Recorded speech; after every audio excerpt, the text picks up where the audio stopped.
Hey guys, what's up? It's Biscuit Horror Reviews, and I'm here with another favorite first-time watches of 2023 video, another entry in this exciting, riveting series that I'm running instead of doing actual reviews. You guys know the rules. Let's just dive right into it.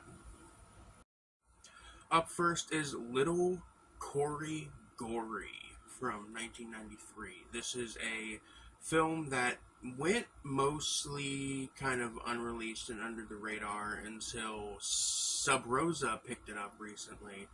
When I say recently, I mean like a year, maybe 2 years ago. I don't know, my memory is kind of shaky on it. But I remember they announced they were releasing this, and whenever they announce they're releasing something that's like a bit older instead of just continuing to release, Amityville movies or, newer kind of lower budget stuff. Don't get me wrong, I enjoy some of the newer underground stuff they release, but for the most part, one of the reasons I really stick around with Sub Rosa is because they release, older shot on video films and older horror films and genre films that, may or may not have releases here. Or may or may not, have official releases at all. Little Corey Gorey is essentially about this teenager named Corey Gorey who, after his parents die, he's forced to live with his abusive aunt, and, yeah, after being abused and pushed too far, he accidentally kills his cousin and regains and uses this newfound ability to get rid of people he doesn't like, and he kind of uses it in a way to regain independence and become his own person. It's a very interesting, very funny, kind of fucked up, kind of disturbing little horror comedy, I guess. It's a comedy. I think Andrew from the old Wizards of Gore streams said it best when he said that it's like an inverse version of it's like a alternate reality version of Desperate Living, directed by John Waters, who in this case is evil. I think that's the best. I think that's the best way to put it. Up next is Enys Men, I believe it's pronounced. The title is Cornish. This is a British folk horror film about a woman living on a deserted Cornish island, and she basically just kind of lives there alone and is dealing with the isolation and a weird monolithic stone on the island that she has this kind of fear of or sense of dread towards, as well as the horrifying realization that she's running out of tea. British people be like, I guess. This is a very interesting little film. The main thing I want to say about it is that it's kind of like Skinamarink, where not everything is really clear, but you can glimpse plot points, and you can glimpse, you can kind of put together what's going on with this island and with this woman, based on some context clues and stuff like that. It's very much like Skinamarink in that way, how Skinamarink is kind of, a little incomprehensible, a little hard to follow, and at the end of the day, it doesn't really explain everything, not that it needs to. I quite liked this movie. I thought it was really, really cool. It's like Skinamarink crossed with 70s British folk horror, stuff like, the Witchfinder General, and the Blood on Satan's Claw, and the Wicker Man, stuff like that. Pinda's Fin is another one that I would compare it to. I think it's Arthur Clarke film. But yeah, this one, Enys Men, or Enys Men, if you want to pronounce it how it's spelled. Very interesting film. 4.5, maybe a 4 out of 5. I don't know how I'm feeling about it right now, but it definitely blew me away when I first watched it. I haven't watched it since, but I've been kind of feeling the itch, so I might have to. Up next, we have Psyched by the 4D Witch, which is a surreal, psychedelic, low-budget film from '73. It is about a young woman who discovers that she has the power of astral projection by being, she learns this from the spirit of a witch who she encounters in like a dream or something like that. It's a little hard to remember, but this leads her down this extreme, insane rabbit hole of just crazy visuals, whacked out scenes involving people in Halloween masks and shit like that. It's a very weird movie. There's no audible dialogue in it. It's all voiceover from the main character, which gives it a kind of creeping terror sort of vibe. And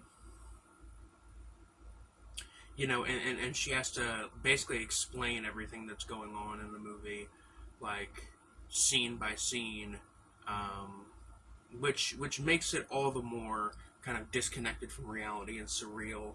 It doesn't feel like a normal movie at all, and that's because Psyched by the 4D Witch is not a normal movie at all. It's an extremely enjoyable, in my opinion, extremely interesting film. It's currently on Tubi, if you want to check it out. It is currently on the Internet Archive, at least as of like a week ago when I checked. But this is not a hard film to get your hands on by any means, thankfully. And I hope that someday maybe we'll get a nice Blu-ray release of this one, because this one is quite the treat for trash film fans, I think. And I think this film, is one of the lesser known brain bombs of the '70s. I'd give the Psyched by the 4D Witch a 4 out of 5. Next, we got Subspecies 5, Blood Rise.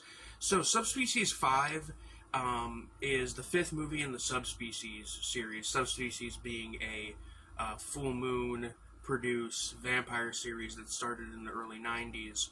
And the first 3 Subspecies movies are really great, really great, direct to video vampire movies that have this kind of this aesthetic that's like crossing Hammer horror with death metal album covers, stuff like Scream Bloody Gore specifically, and it's it's a very interesting series of movies. The 4th Subspecies movie was not very good, and then there was another one that's a spin-off that's Vampire Journals, which was pretty solid. But this is the 5th movie. It's been 20 years since the last one came out, and here we are with a new one. We've got major cast members returning. We've got Radu returning to reprise his role. I think, and we've got also the one chick from the first movie, or at least from the, I think she was in the sequels. I know she was in I think she was in 2 and 3, Subspecies 2 and 3, Bloodstone and Bloodlust, respectively. Uh, but yeah, we've got major cast members returning, and this is basically just a origin story of Radu, the vampire bad guy from the Subspecies series. It's entirely a period piece set during like the Crusades, um, and it basically follows Radu as he is like turned into a vampire, and his kind of like fall into uh, becoming the vampire that he is in the original films. I think it's very interesting to make a prequel this late in the game, especially when your lead actor who is playing Radu is like so decrepit looking, but like when he's in the Radu makeup, he still looks. Like when he was in the Radu makeup in the original films, he looked younger, but he still looked kind of grotesque and fucked up because he was a vampire, and I think it's smart to make like a prequel this late because then it explains like it partially you can explain away the advanced age of Radu in the makeup as being like, well, he's a vampire, he's just kind of fucked up looking, which is what they've always done with how suspicious of a character Radu looks, with how suspicious that man looks. They've always kind of explained it away as, oh, he's a vampire. So them explaining his old age away is as oh, he's just a vampire and he was old when he got turned into a vampire. It actually kind of works. I don't really have too much to say about this one. This one was like really satisfying. It was cool to see this character return and be just as creepy and engaging as ever. It's a lower budget movie, but it's definitely done with more purpose than than a lot of other modern full moon stuff. Um, it's the cinematography is really nice. It looks like it's a really nice looking movie for the budget, and I really love that about it. But yeah, that's it for Subspecies 5 Blood Rise. I give Subspecies 5 a 4 out of 5. Up next is the Hiroshi Harada, and I hope I'm pronouncing that correctly, film from 1982. I'm talking about Limitless Paradise. Limitless Paradise was a lost film until quite recently, until like the beginning of July, I think it was completely lost, and then and then a scan of it was released. Well, I think it was found in like 2022, 2021, and then a scan of it was finally released. So it is now no longer lost media, and you can find it on YouTube, on the Internet Archive, and on the official Facebook page for the director's studio. So this is another one that's not too hard to find. This is, I wish I could say more about it. It's made by the same dude who did Midori, also known as Shoujo Tsubaki, the infamous anime film. I think I don't need to say much. It made the rounds on TikTok like a year or two ago, as like one of the most disturbing movies. So, if you're in the loop in that sense, then you probably know what I'm talking about. If not, a quick Google will fix that. But he did another film in the 80s called Death Lullaby, which is very interesting. I don't remember what that one's about, but I remember that one being very visually striking. And just like with Midori, just like with the Death Lullaby, and Limitless Paradise is a very visually striking movie, especially when you consider this was done by the director when he was still in high school, and animated frame by frame and put together via 8mm strips taped together with like Scotch tape. It's a little rough around the edges visually, but it's a very interesting film. If like weird animation is your thing, if like low budget animation is your thing, if underground animation is your thing, this is definitely something to look into and check out. Not that I'm the biggest fan of any of those things, but it's always good to keep your ear to the ground when it comes to interesting films, and this is definitely one of them. I don't remember what this was about, and there's no subtitles available for it at this time, so I couldn't tell you entirely what it was about, but it's a very interesting film. It's only like 40 minutes, so it's a pretty short one if you want to check it out. And I mainly put this one here because I thought it was interesting and because I kind of wanted to share it with you guys. Up next is Dead End from 2003. Um, this is one of my favorite subgenres of horror is the what the fuck is going on kind of horror, where movies like I'm Thinking of Ending Things, Rest Stop, etc., etc. Movies where it's kind of weird, it's surreal, it's a little hard to figure out what the hell is going on for at least most of the runtime. Things are just off, and that in turn provides a very nice, unnatural, uncanny atmosphere.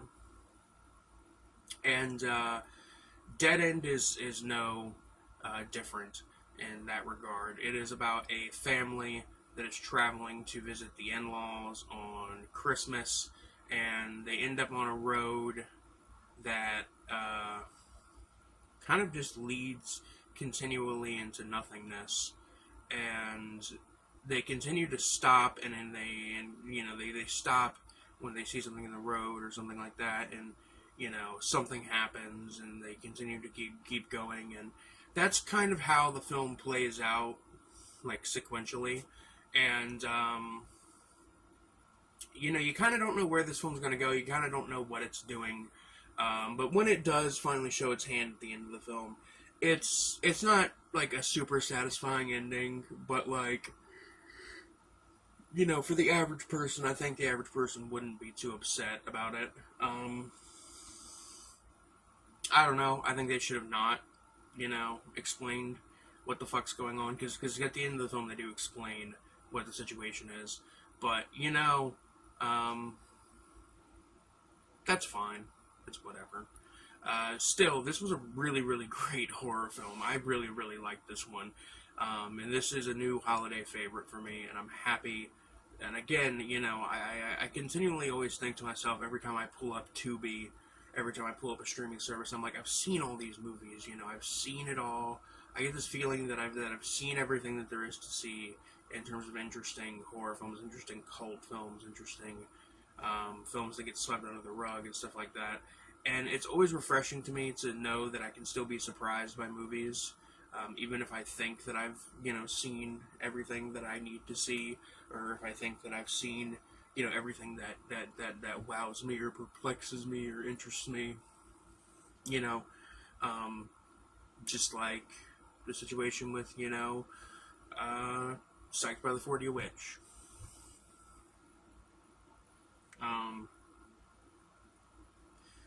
At the end of it, I give Dead End a 4.5 out of 5.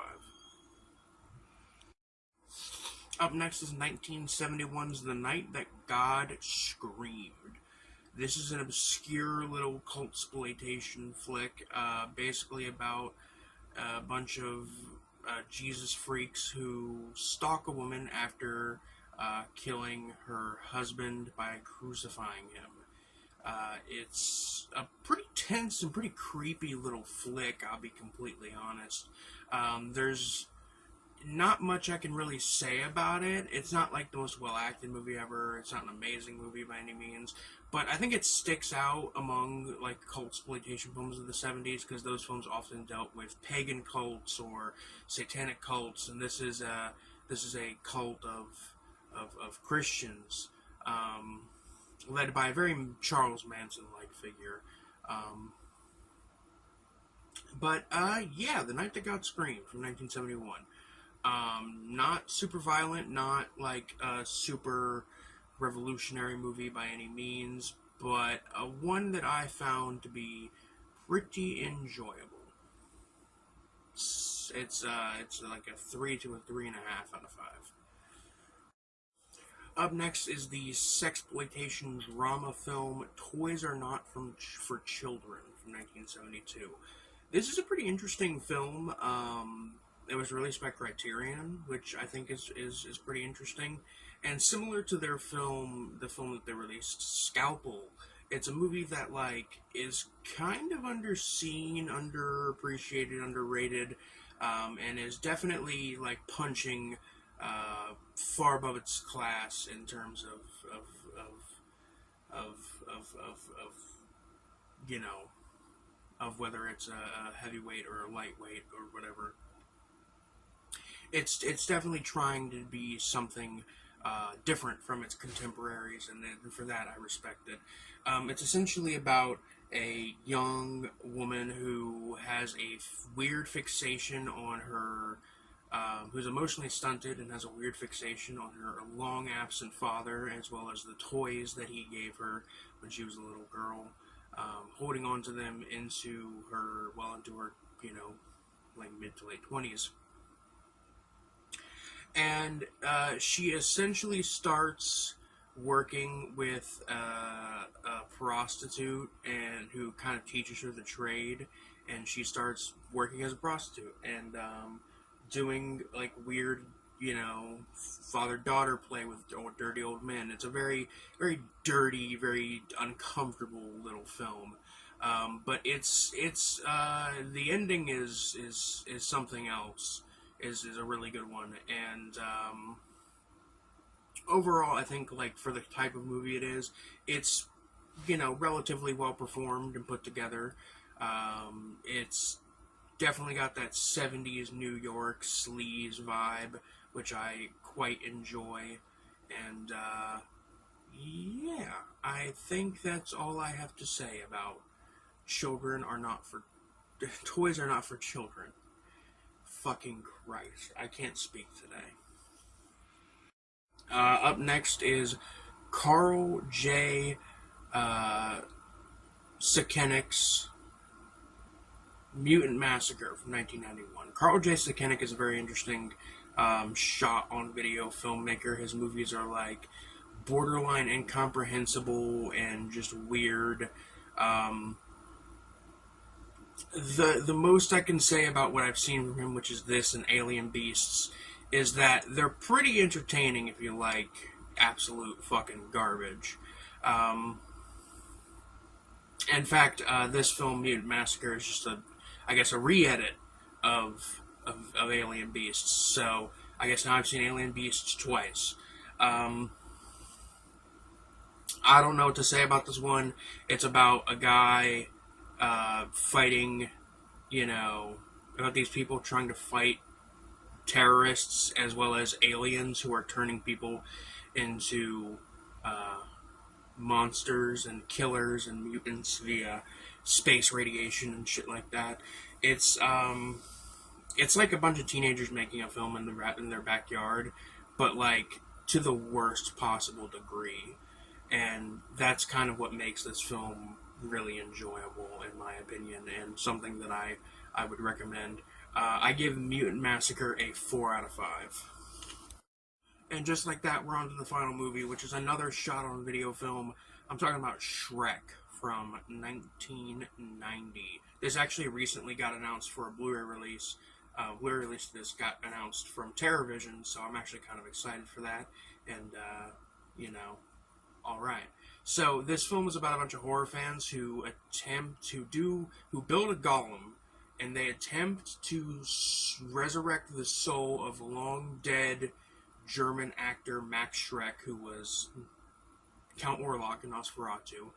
And they successfully do it, but as it turns out, he was also a crazed Nazi serial killer, and he possesses the golem that they built for him and goes on a killing spree in a Wisconsin neighborhood. It's bananas. It's out there. It's got some gore. The killer walks around in a gas mask, which is, I think one of the most underappreciated motifs of horror is the gas mask, because it's very creepy. It's very inhuman looking. And it's very simple. But yeah, it's just that. It's a slasher film. It's very low budget, done by a bunch of teenagers. So, but this is like to the best degree done by a bunch of teenagers, where the film is actually somewhat comprehensible and there's something going on, as weird as it is, and you can actually kind of follow a plot.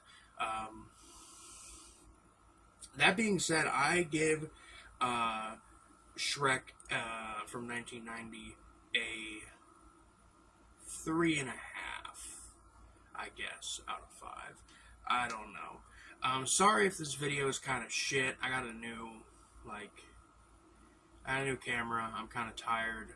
I forgot to shave, hence the slight neck beard we got going on here. But, you know, the show must go on, as they say.